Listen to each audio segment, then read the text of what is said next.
So hi everyone. Now that we've talked about planes and we've talked about the different forms of planes, we've talked about how planes can interact with other geometrical objects such as lines or other planes, and we can do various things such as find intersection between a line and a plane and how we can do so. But frankly, if you have understood the geometrical picture of a plane as well as the numerical aspects of how to describe a plane using vectors, then the rest of this it kind of follows from visualization in your head.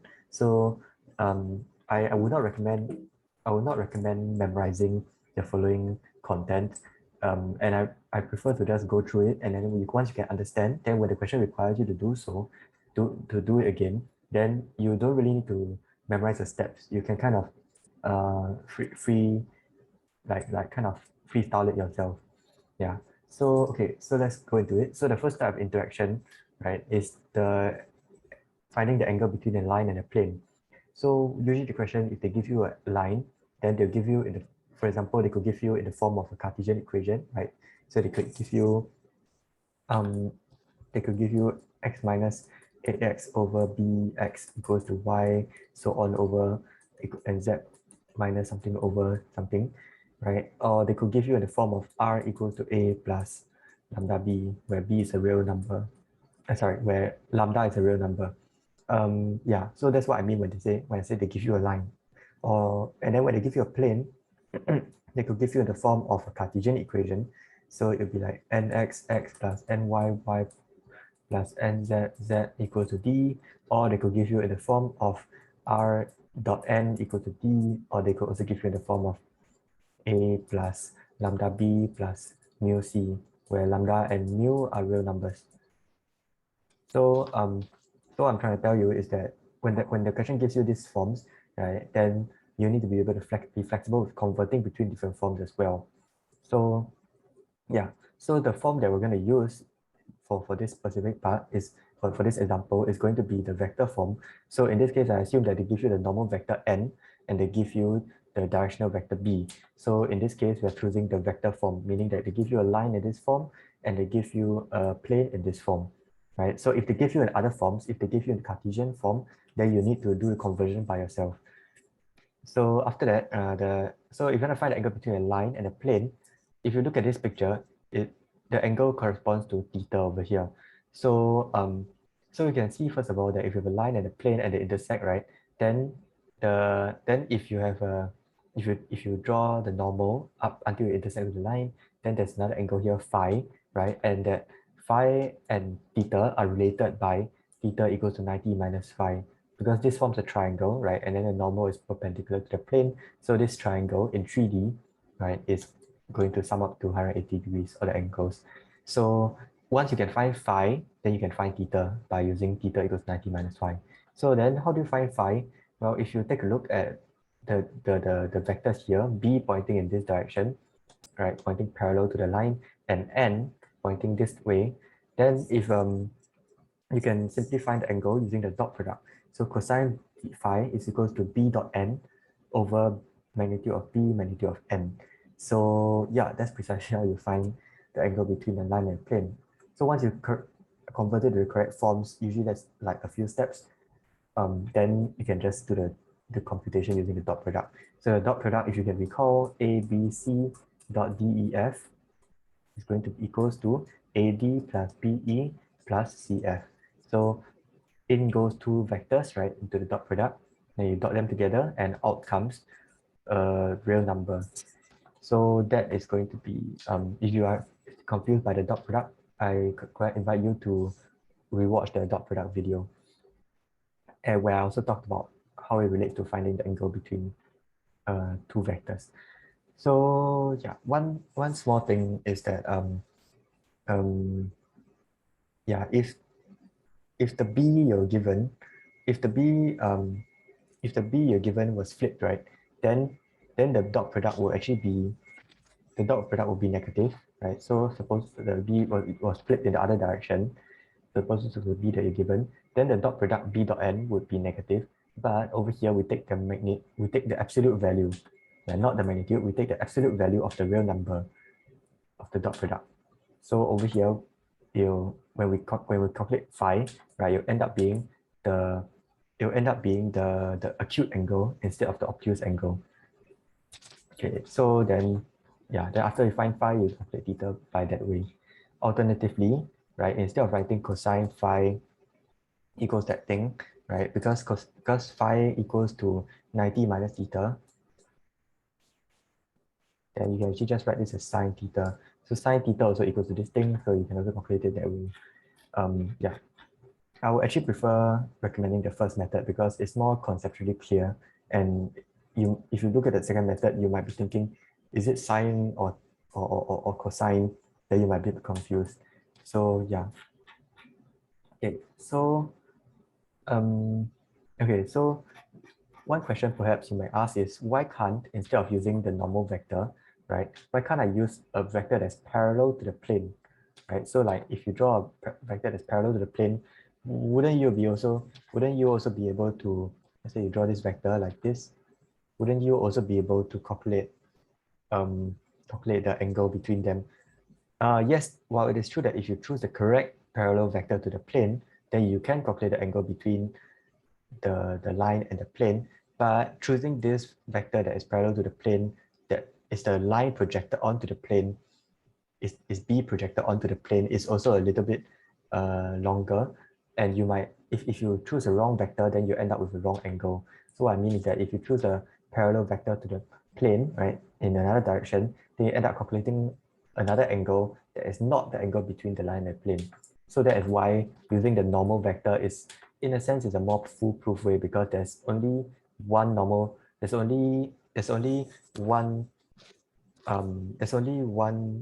vector to the plane, right, up to scaling.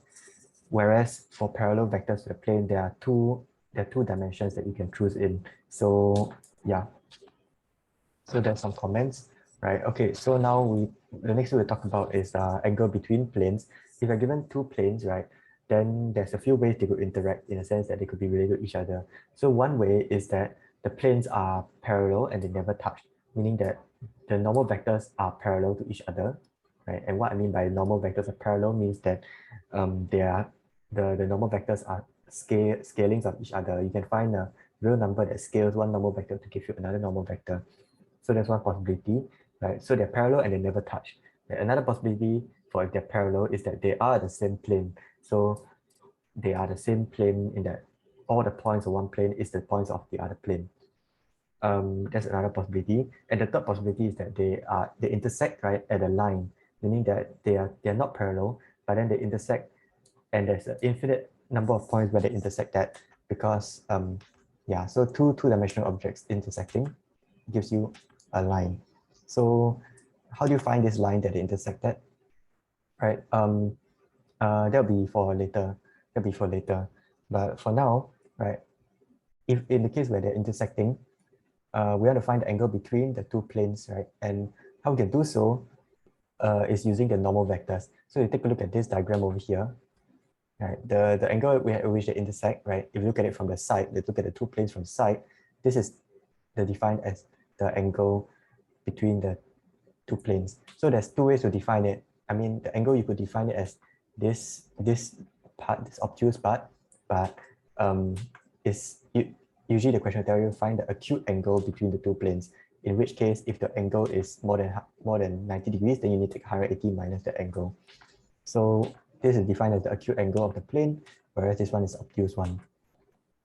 So so to find the acute angle, if we draw it like that, then if we do some angle tracing, right? So this is 180 minus phi. Sorry, 180 minus theta. Then the two normal vectors are perpendicular to the plane, right? To each of their planes. So 100 in a quadrilateral, this would be theta. So then you angle trace until you see that this is theta. And what this means is that to find the angle between the two planes, it is exactly, right, just the angle between the two normal vectors. So yeah, so to find the angle between the two normal vectors, you can just use the dot product in this way. A few comments, right? One question is, what if the normal vector for one of them was flipped? Then the dot product would actually be negative, right? So n1 dot n2, right, would then be negative. But however, we have the absolute signs over here. So that would settle it for us, and we'll end up finding the acute angle. Yeah, so instead of cosine 180 minus theta, we'll end up calculating the acute one. So yeah, so that's how I find angle between two planes. Then the next thing is sometimes a plane and a line. So what are some ways they can interact, right? One way is that they never intersect. So the line is parallel to the plane, right? And yeah, another option is that the line is on the plane. So in a sense, it is parallel, but it is on the same level as the plane. Then it intersects. The line is a subset of the plane. So every point on the line is a point on the plane. Another way is that they intersect at one point. So how do we deal with all these cases, right?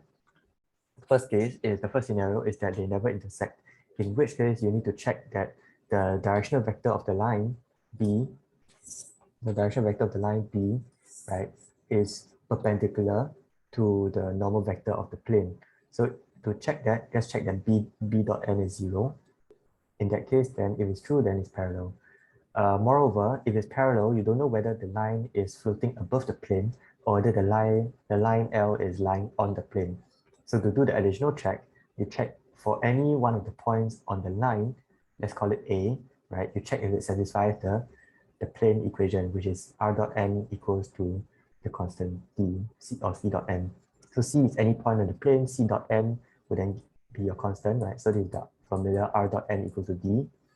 Then you take any point on the line, right? And any point on the line A, and you substitute into this plane equation. You check if it's true. So if it is true, then the point on the line would then be the point on the line would then be a point on the plane because it satisfies this equation. So then if you check that A dot n equals to C dot n, right? So A is the position vector of the point on the line, and C is the position vector of a point on the plane. If that is true, then L lies on the plane P, the plane pi. Okay. So another thing that I want to mention is that what if both of these conditions are true? So you have the line. So this is another way to see it, right? In a algebraic, in a numerical way. So you have two equations. So what if every point on the line is a point on the plane? So then that will mean that so how do we derive these two conditions, that is parallel and that A dot n equals to C dot n? So how do we derive these two conditions, condition 1 and condition 2, from looking at the equation itself? So the way you can do it is you substitute the equation for the line into the plane, into the equation for the plane. And you see that this must hold true for every value of lambda, right? Because if it didn't hold true for every single value of lambda, then that would mean that because every single value of a lambda would correspond to every single point on the line. So if it didn't hold true for every single value of lambda, then there's some points on the line that don't lie on the plane. So to make sure the entire line lies on the plane, right, we need to make sure that for all lambda in the real numbers, this is true. Right, and so this is for line on plane. Okay, so after that, right, we get A dot n equals to C dot n, right,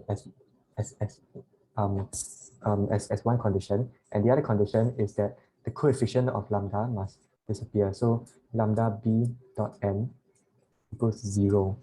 So yeah, because we are varying lambda, right? So if we are varying lambda, then if b dot n was not equal to 0, right, then this will simply not be true. So because lambda is not 0, there are occasions where lambda is not 0. So then b dot n must be 0 in order for this equation to hold true. So this is also how we can see the two conditions pop out, right? Condition 1 and condition 2 pop out from purely the algebraic vector equation. Okay, so that's for relationship between the line and the plane. What if they intersect at one point? Then, firstly, right, if they intersect at one point, then that they're not parallel. So b dot n is not equal to 0. Then in order to find the value, um, we have the equation for the line, which is r equals a plus lambda b. Then we substitute this one into the equation for the plane. So what this means is that you have the equation for the plane, r dot n equals to d. Then you have the equation for the line, right? So you want to find one point, right? You want to find the position vector of the point that satisfies both these equations, 1 and 2. So to do so, you substitute 2 into 1. So you get uh, a plus lambda b dot n equal to d, and then you can solve for lambda. So if you expand this out component wise, you have ax um, plus lambda bx um, multiplied by, okay, so you then you just you basically expand it out. So you have a dot n plus lambda b dot n equal to d, and you solve for lambda. So this will be a real number that you know, right? Because the question gives you the a and the n, then this will be just a real number. Then this will just be a real number, and this will just be a real number, right? And then this will be the variable that you solve for. So you solve for lambda. That's what they mean by solve for lambda. Then substitute, once you find the lambda, right, then you know the point on the line. So you substitute the value of lambda back into your line equation to find that point. Okay, so that's how you find the intersection. Um, okay, so yeah, so from here, now we can find the intersection between lines and planes. It's actually a very useful operation, right? And you see why now. Because what if the question asks us to find the foot of the perpendicular from a point onto a plane? Then the easiest way to do so, or one way to do so, is to given the point, right, you construct a line that is perpendicular to the plane, because that's precisely the definition of projecting it onto the plane. So if this is A in this diagram here, and you find where it lands on, you find the position F, then you can construct the line A plus lambda n. So now n is your directional vector of the line, right? Because the line is perpendicular to the plane. So then with this line, right, you find the intersection of this line and the plane. And from there, so how do you find the intersection between the line and the plane? We just talked about it. We just use the procedure up here, right? We just put this procedure up here where we solve for lambda. Then we find the value of lambda. Then after that, substitute back into the equation for the line, and you have gotten the foot of the perpendicular, the point F. Okay, so yeah. Okay, then the next thing is how you find the distance. So after finding the point F, right? So after you find the vector OA, you know the vector OA from the question. And after some steps, right, you have solved for OF, right? So then from there, you can compute AF, right, equals to OA minus OF, all the vectors. Then, so now you have found AF, then you can just find the length of AF by using the Pythagoras theorem. So if you can recall xyz, if it's a vector xyz, taking the length of it would be just the Pythagoras theorem. All right. So that's how you find the closest distance from a point onto a plane. Yeah. All right. So yeah. Alternatively, right, you can take any point P on the plane, and then you construct the vector PA. And after constructing the vector PA, you can find the length of projection of PA onto onto the normal of the plane. So if you recall, how do we do that, right? We can do that using and find the length of projection by using the dot product. So if this is your normal vector, and let's say it's a unit vector, then the length of the projection, right? So this length, right, is just magnitude of PA. It's just the length of PA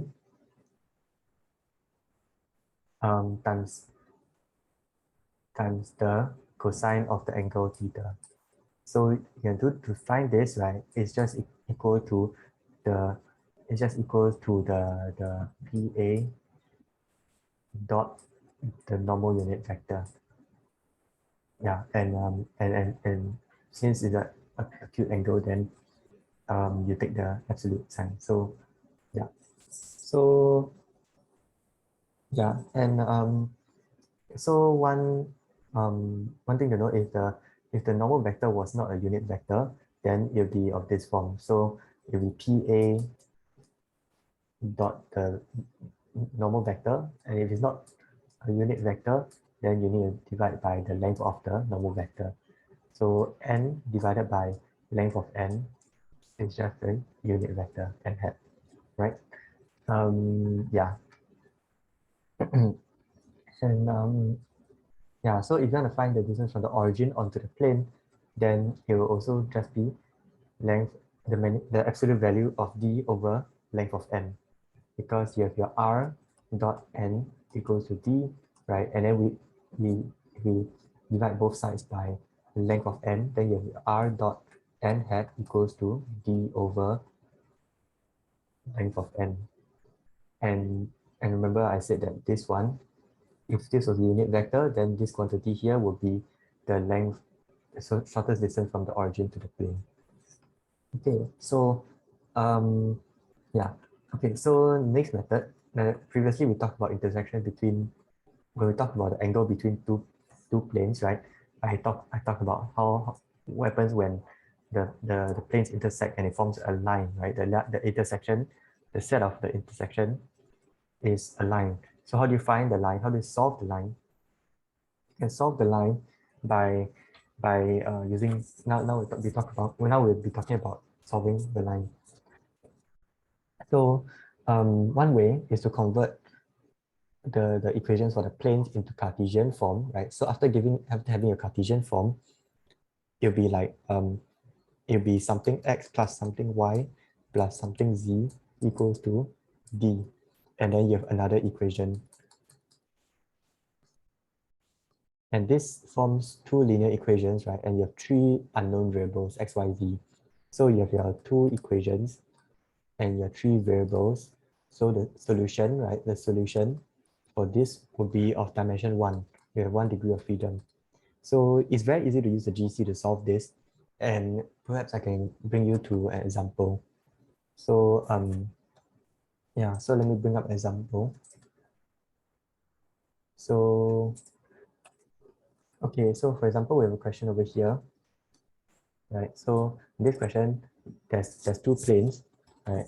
And they have these equations.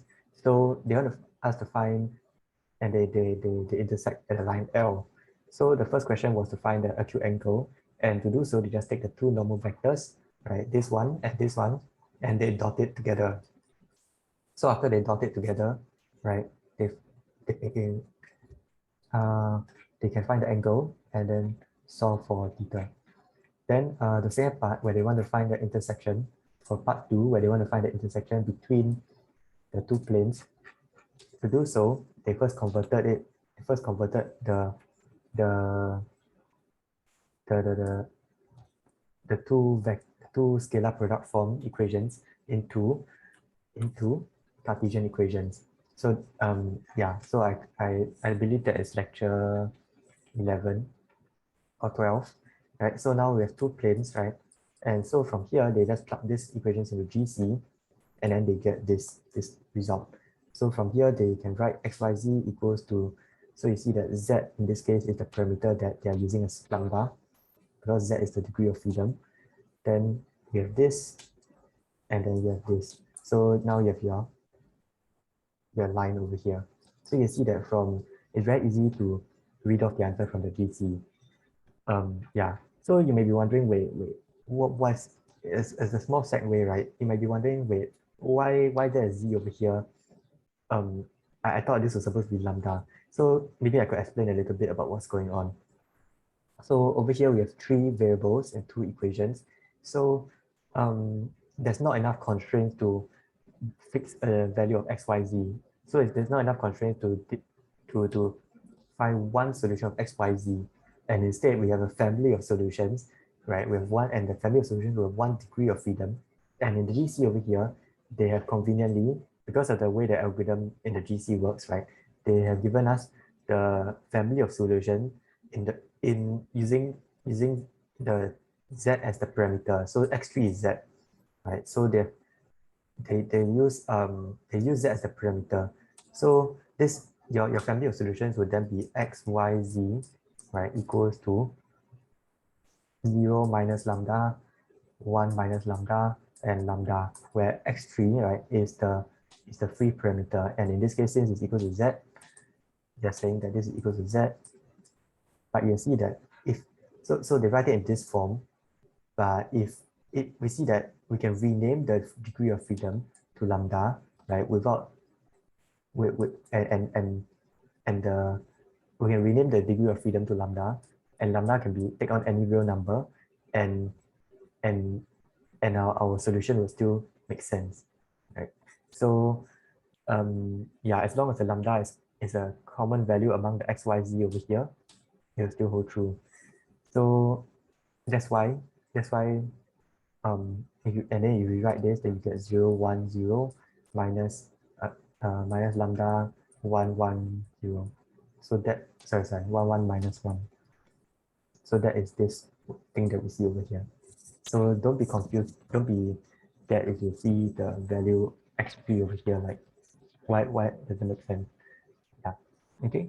So yeah. So anyway, back to the topic.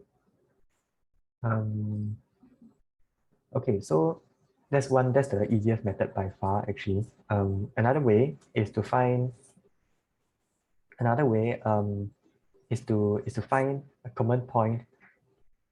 So if the two planes, right, and they intersect, right, at a line, one way is to find one point on the line, and then you find the normal, you find the not normal, you find the directional vector of the line. So to write the line, right, one way to write the line is in terms of a plus lambda b. So a can be any point that's common on both planes, any point on the line, which is the intersection between the two planes. And b, right, is the directional vector of the line, and that is defined to be, I mean, that is quite clearly the cross product between n1 and n2, because b will have to be perpendicular to n1, and b will also have to be perpendicular to n2. And so one way to construct such a b is to use the dot product between n1 and n2. So if we refer back to the previous graphic over here, right, so what this looks like is if you have your n1 and n2 being like this, right, then your b will then be your b n1 cross n2, your b will be a vector that is pointing into the page. So it'll be parallel to the direction into the page, and that is precisely the direction that the line, the direction vector of the line. All right. So yeah. So that's what I mean by n1 cross n2.